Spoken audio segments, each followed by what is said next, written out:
Gusto nyo ba na maliliguan na parang Taytay Falls yung dating? Kapag nag-rides kayo ng mga tropa? Tara, dito tayo sa Kakawayan Falls sa Infanta, Quezon. Alas 4 ng madaling araw nga pala kami umalis para maagang makarating sa falls. Kaso tinanghali pa rin kami kaka-stopover.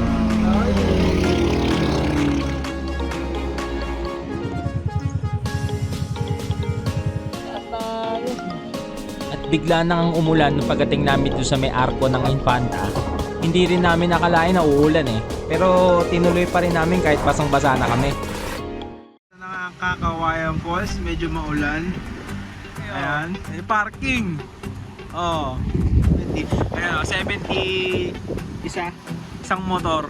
Parang ito na yata mismo bayad yung park. Parang park kayo na yung bayad per head. Wala nang sisingilan.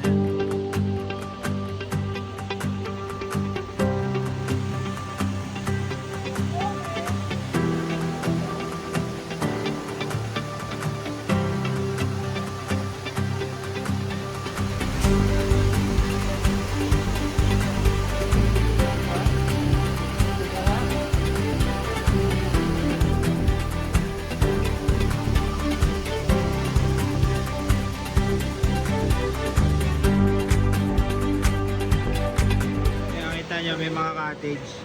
Ay, ano ang tawag dito, pre? Ang tawag dyan? Kapag? 1,000 yung ano nila. Ayan o. Yung parang cottage. Saan ba yun? Ano ba yung sample? Ayan. May bubong. Ito, 500 lang to. Basta yung tagpa 500 pesos. Ayan o. Kapag.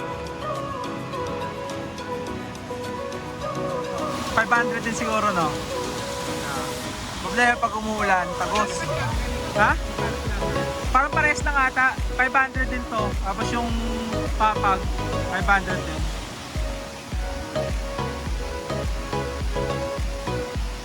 Meron din silang ano, kwarto. Ayan. Ayan yung kwarto nila. Ayan na yan. Kusina. Ayan. Ano kaya? May second floor, pre. May second floor. Up and down pala to, pre. May hagdan eh. May hagdan, siguro may attic. Nandun yung ano sa taas. Ano? Tawag doon. May wifi din dito ah. Meron sila rito ano, pantry.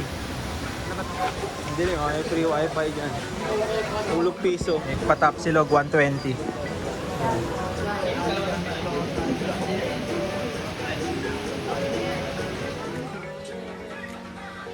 75.